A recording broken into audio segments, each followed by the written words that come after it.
Hello, everybody, and welcome back to the second episode of Olympics Group Talk, where today we're taking a closer look at Group C. Olympics Group Talk is a special and short series released before the Olympics, where I highlight and preview all 12 participating teams for the Paris Olympics. This will be spread out across 3 different episodes, with each episode taking a deep dive into one of the groups. To make this just a little bit more special, because the Olympics is just that, I will be joined by a special guest in each of the episodes to highlight and dive deeper into one of the nations, as I then take you through and preview the 3 remaining nations in the group. Joining me today to talk a little bit more about Japan is Alex Bishop. Alex is a freelance women's writer and journalist covering all things Japanese women's football, from the international stage to the grassroots stage to the WE League in Japan. He has covered the team and many of the players for many years, including this most recent Women's World Cup, and will most certainly be doing the same for this Olympics. So without further ado, let's get talking with Alex about Japan.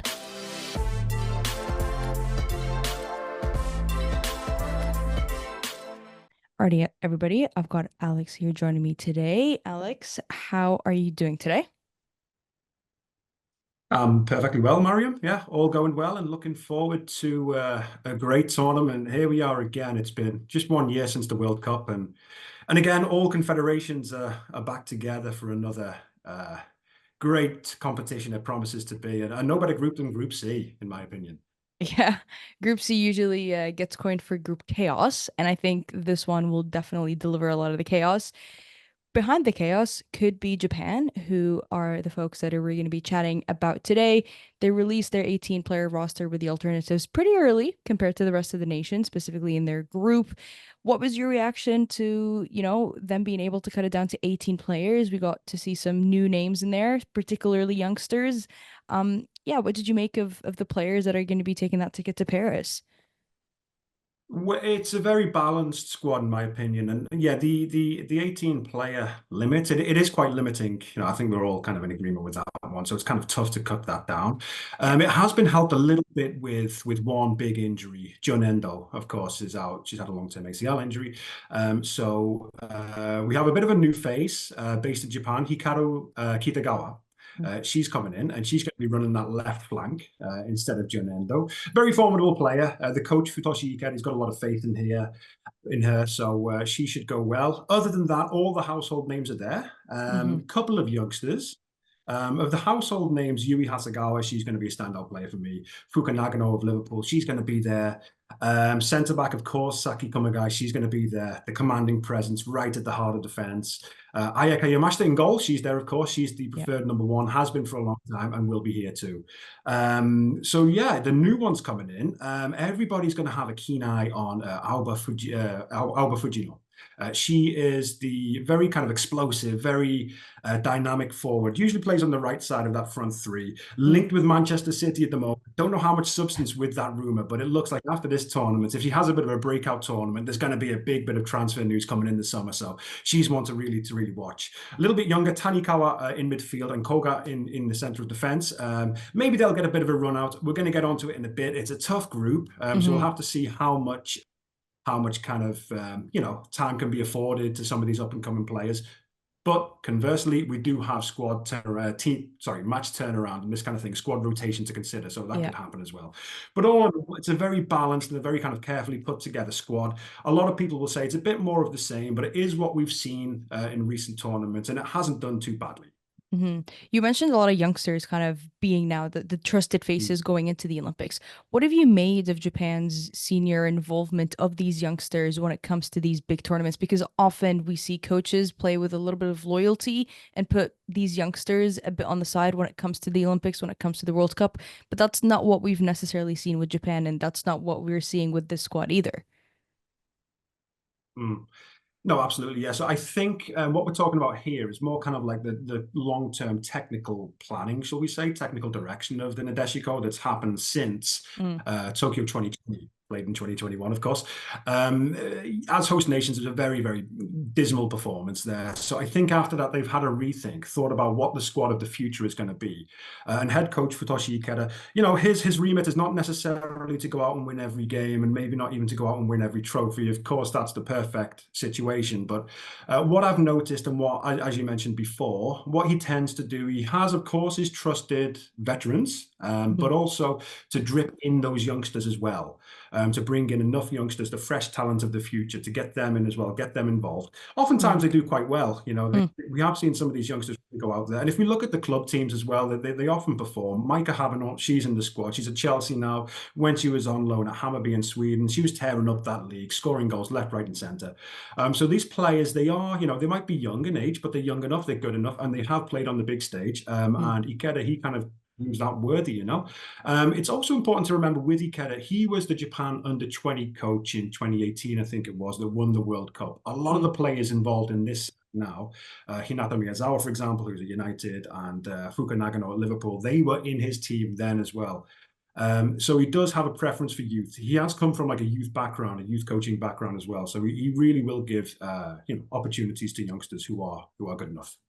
Last time we spoke before the World Cup, you told me Hamano was going to be the player to look out for. Who would you say is a player to look out for this one when it's even, a smaller roster with a pretty quick turnaround from game to game, which we'll touch on in a minute. So the player that you're going to highlight is not only going to be having to do great stuff on the pitch, but also having to deal with that workload of keeping a consistent performance in like 3 games in a week kind of time. Yeah, tough one. So yeah, Hamano injured right in the World Cup. It Yep. could be her again, because I think the way she's going to slot in is one position that's not quite settled is this number 9 position. Mm. There are 2 forwards that kind of interchange. So we have Riko Ueki and Mina Tanaka. They kind of jump in and out of that position. They play it very differently. But they've kind of switched and swapped around a little bit. But I think Ikeda has Hamano lined up for a bit of an even different kind of role for that. Maybe something more of a poaching number 9 or this kind of false 9 where the other 2 of the front 3 get forward, this kind of thing. So I really want to see her given a bit more of a extended run, should we say. I do think she'll get a start. Of the 3 group stage, I think at some point she'll get a start there because it's going to be, a bit difficult for all players to play every game. So that she could be another, but unless she gets injured again, I think that will be one to look out for. But it's a bit of an obvious pick, but the one that's really going to be doing a lot of the work, a lot of the creating, a lot of the off the ball stuff, and even a lot of defending as well, is going to be Yui Hasegawa in midfield. I think she's going to be quite what she's getting up to, the role she's playing, how much of the game she plays. I think she will be one who's going to do a lot of the work. She's going to be creating, she's going to be pressing, and then she's going to have to get back in defense as well, which she often does as in that number 8 position, and can play the number 6 as well, which has been seen at City sometimes too. So that would be the one that I think we're going to see her popping up quite a bit. I think her midfield magic is quite joyous to watch, and she's always very silent with it, almost like that silent killer in the middle that you kind of sleep on a little bit, but she's always doing that hard work. There's going to be a lot of hard work to do in what is a very, very tough group. Coined as a little bit of the group of death, particularly because of the matchups. You've got Japan, you've got Spain, the World Cup champions, Brazil, the Copa America champions, and Nigeria. They're giants and they're a big powerhouse that you cannot undermine.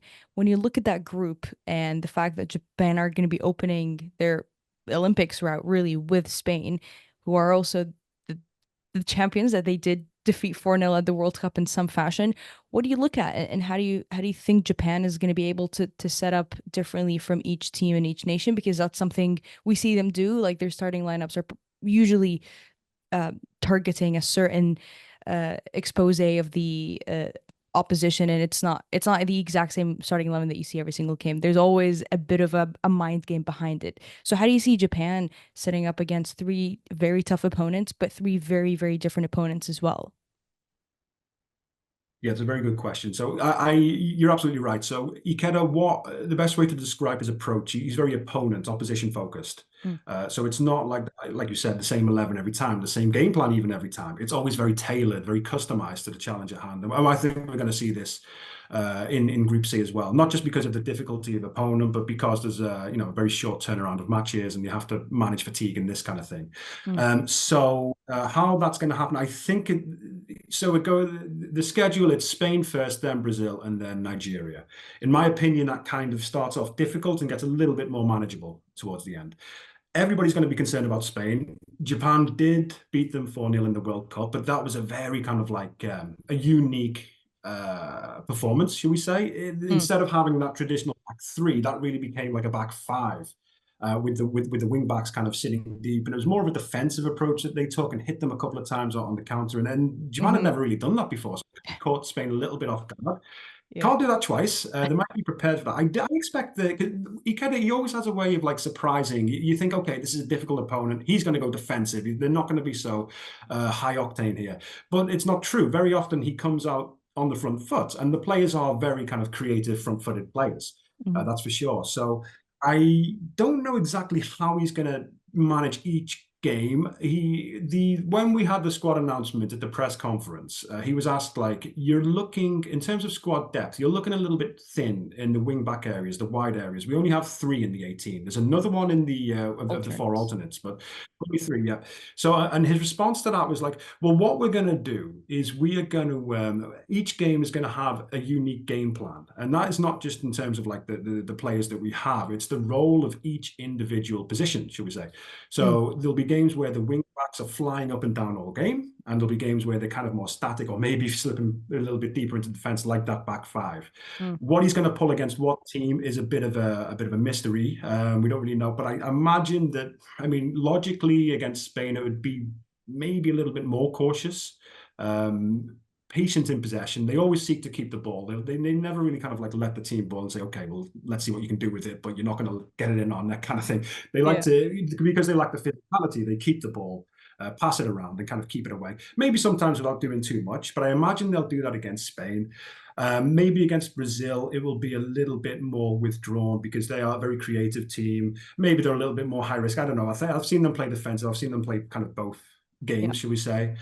So perhaps they're a little bit less gung-ho there. And then Nigeria, honestly speaking, I mean, they are a very good team. And let's not forget Nigeria, they did take the Lionesses to penalties in the World Cup. So you underestimate them at your peril. But I think that is the game that Japan are really going to need to be looking for the 3 points to stand a chance of getting through to the knockout. So maybe that one, they will be a little bit more incisive. Look to kind of like unlock them, break them down a little bit more. In terms of who's going to play in which game, it's a bit of a tough, prediction at the moment. But I feel that Brazil and Nigeria are going to be the more physical teams.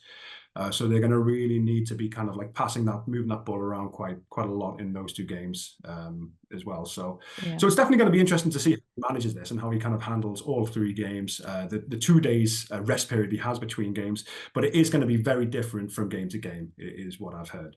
Brazil is an opponent that they have faced 3 times following the World Cup. So that is an opponent that they are going to be well aware of what they might bring, what very kind of, again, familiar with the creativity, which plays they like to run.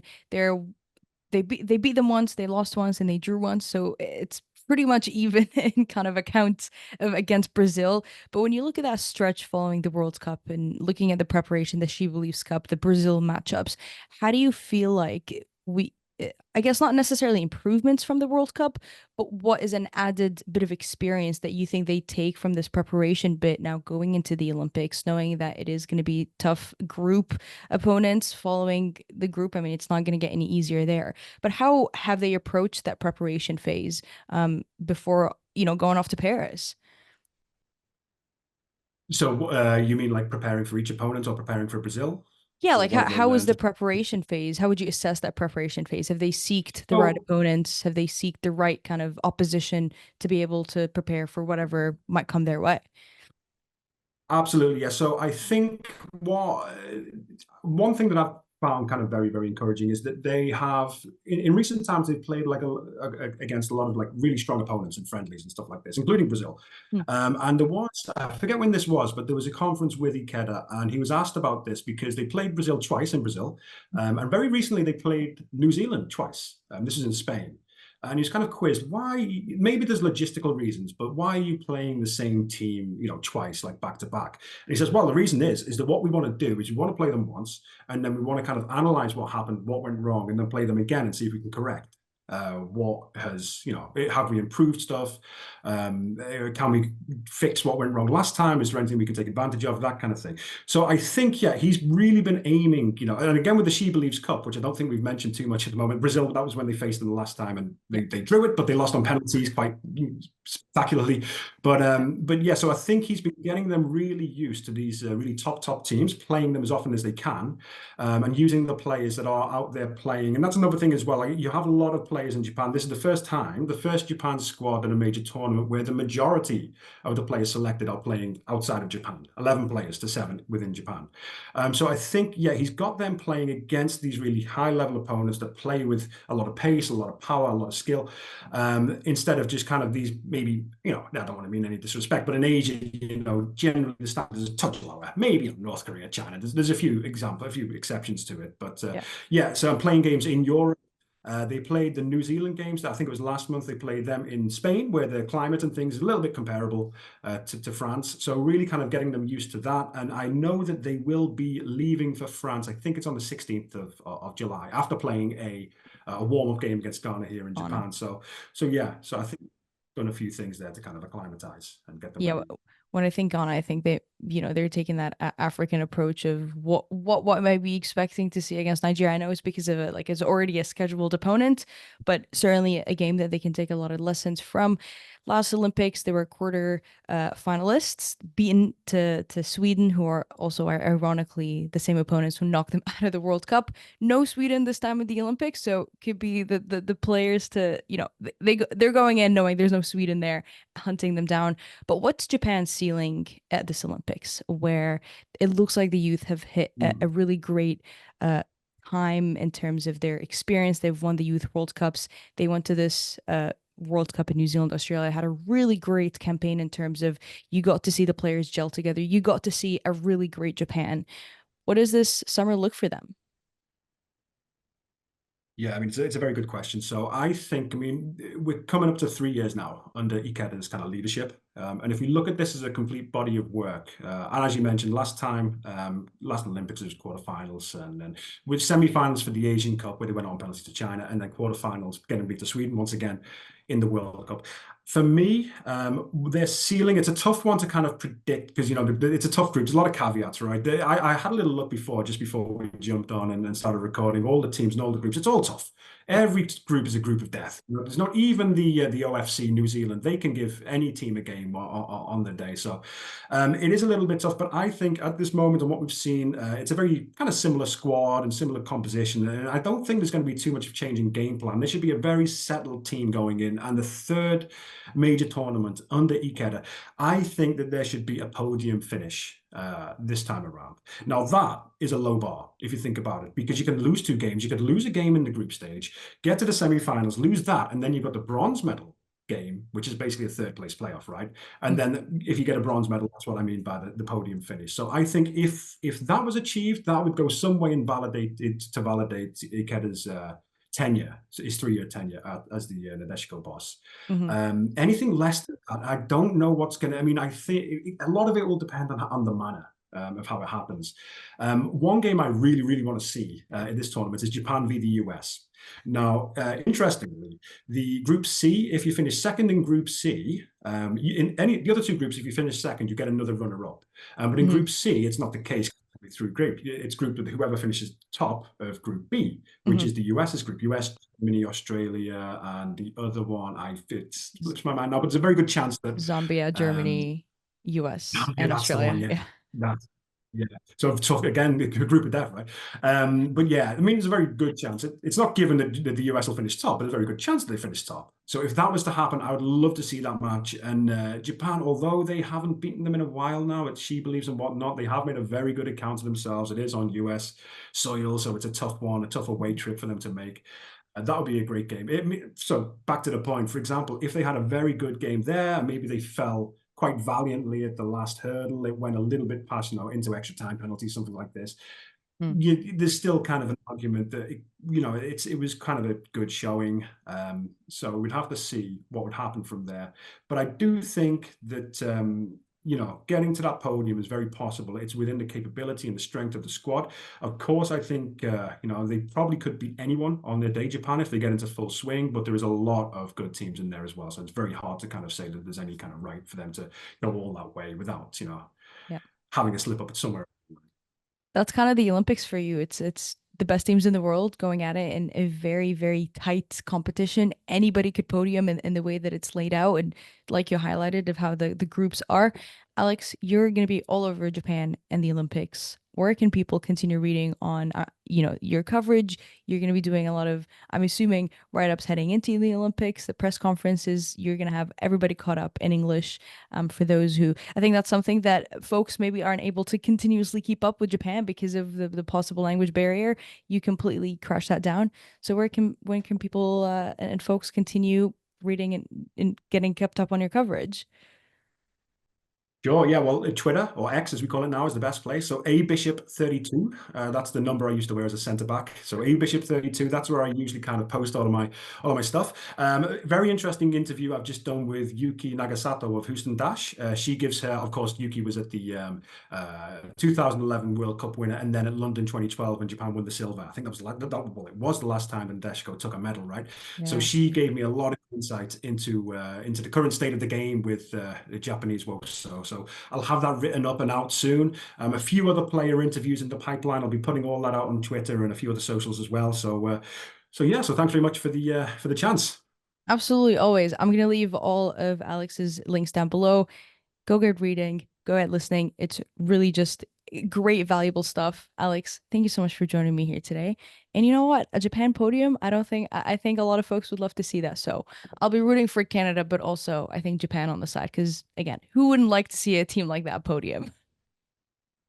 Of course. Thanks very much.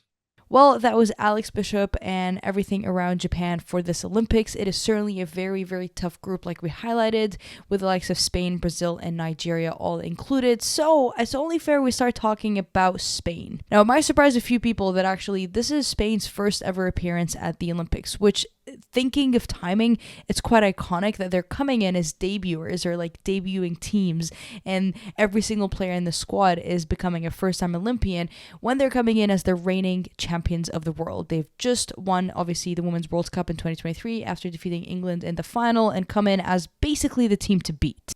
I mean, when you look at any odds, any stats, any previews, any talks, anything around the Spanish women's national team, it's only fair to think that they are obvious frontrunners to go deep into this competition. If not win it, certainly podium. Not only do they have the 18 players plus the alternative list that they've called up to win this, but they have all the other qualities of being able to beat the tough teams, because that's just what they have been doing for the last few years. Really no major big surprises with looking at the roster. We're seeing some of the names that were not included in the World Cup for obvious reasons make way back in, with the likes of Patrick Jarro. She's back into the squad. She'll be going to the Olympics. Certainly a huge injection that the Spanish team would gladly take on. Catacol and Misa Rodriguez really maybe the only bit of talking point here for the squad. Nothing too, no major surprises. Like I mentioned, Laia Alexandri making it into the 18-player roster. I think you've got to be thrilled with the progression and confidence that she's gained over the last season with City. Jenny Hermoso does make the 18-player cut. I was more so expecting to see her as an alternative, so I'm very intrigued to see how much she does get to play and what kind of role she brings in. But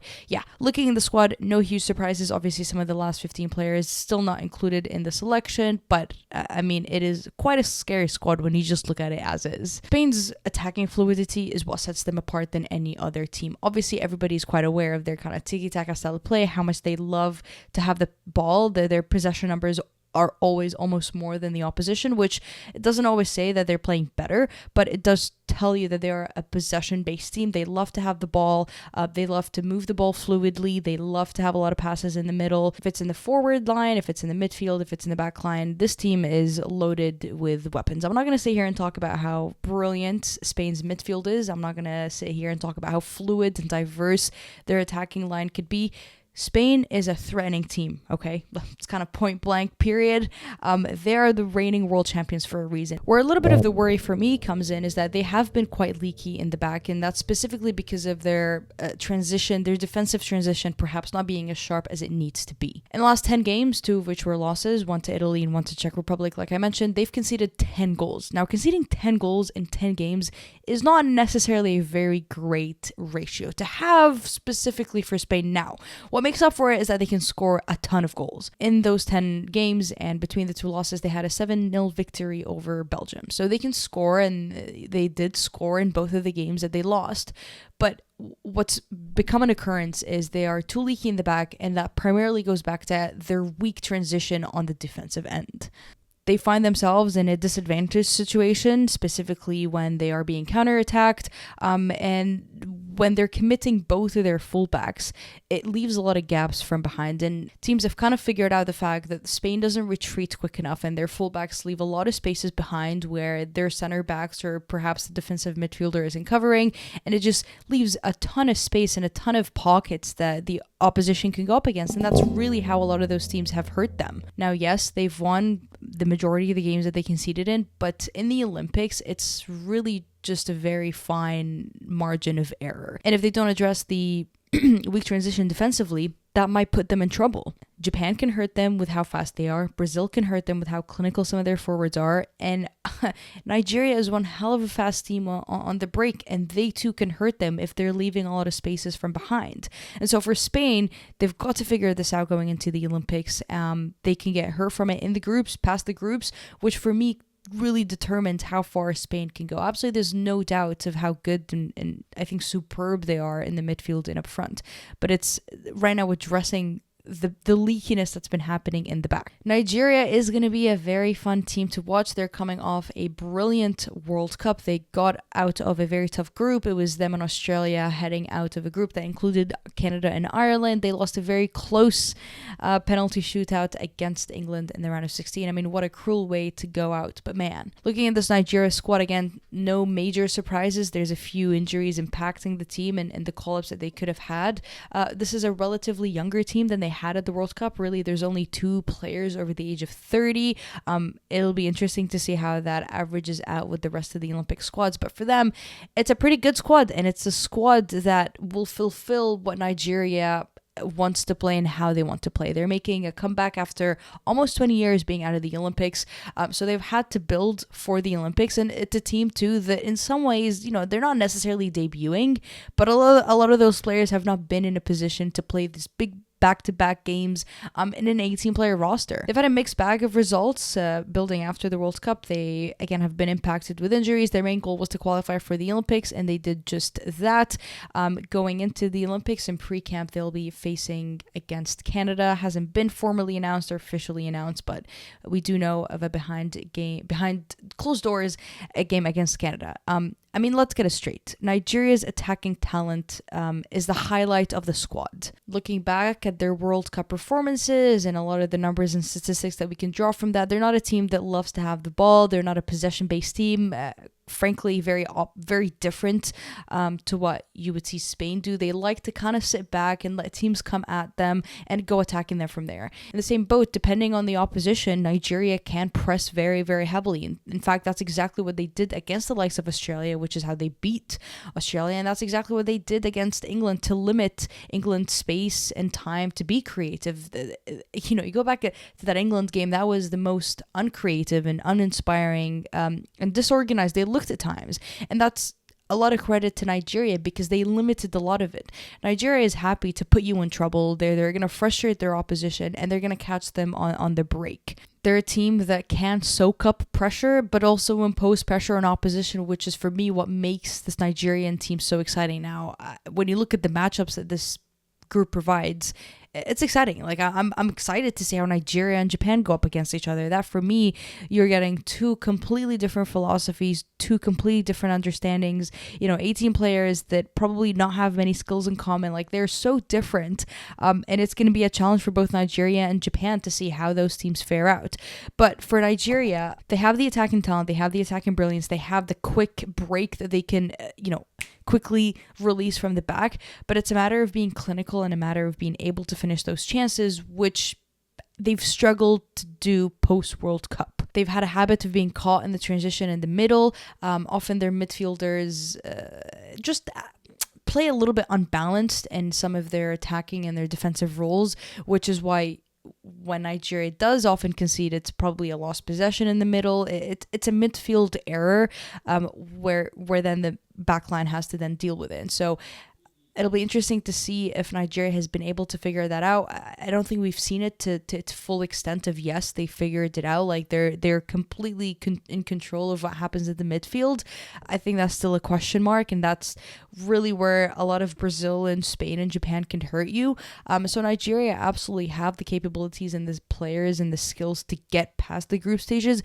It's a matter of how hurt are they going to be in the midfield, which doesn't help the fact that they're playing behind closed door games because you can't tell.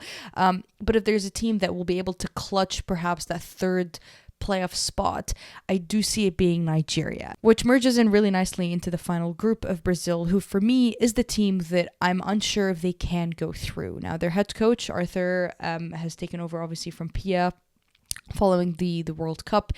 This is a head coach that's only solely managed clubs, and it's always interesting to see how club head coaches do the transition to international football. And I mean, so far it's been all right. Like, they haven't, won amazing games in an amazing fashion. They had the She Believes Cup, they had the Gold Cup as well, and they've had a few friendlies.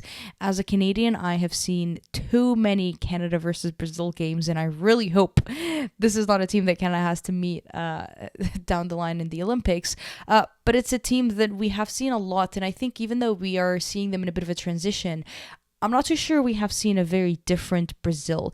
They're still suffering from the same issues that they had before. It's fair to say that their Olympic squad is pretty different to the World Cup squad, especially in attack.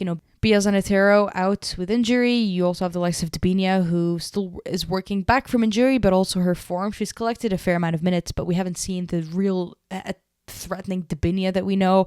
Jay-Z's not selected. Ari Borges, who a lot of people are very familiar with her hat trick against Panama, also is not selected. So it's a pretty different Brazilian squad than what we saw at the World Cup. I just fear when you take a club head coach and put them in the international stage where the roster selection is so small, the rotation responsibility is heavy when you're already dealing with a few injuries. I'm just not sure if Brazil have it in them to grind it out, particularly because we just have not seen them grind out a tough, great, gritty performance following the World Cup. Arthur Elias has said that they're experimenting with different things, but I think what worries me is that we still have not seen a very changed Brazil than the Brazil that struggled at the World Cup. And that's granted the fact that the World Cup had a much more diverse squad and a much more talented squad even. Brazil is really good on the press. Brazil is also really good at defending the press. Brazil is also very good in moving the ball, very good on the flanks.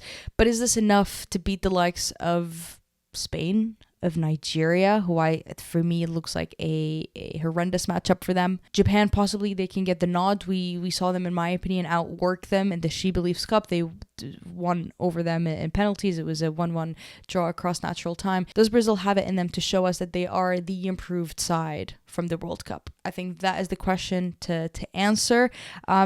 And if there's a team that I fear will not be able to get out of this group, it is unfortunately Brazil. I love Marta, and I hate the fact that I'm saying this, and I hope it's not them.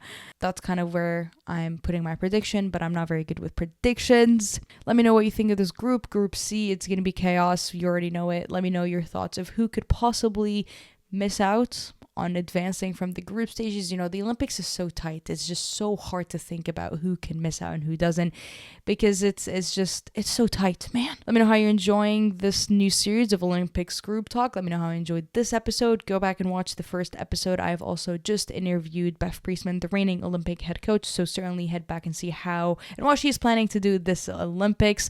As always, to stay updated and to continue enjoying the beautiful game, make sure you subscribe to me here on YouTube and follow me on Twitter, and I will see you later.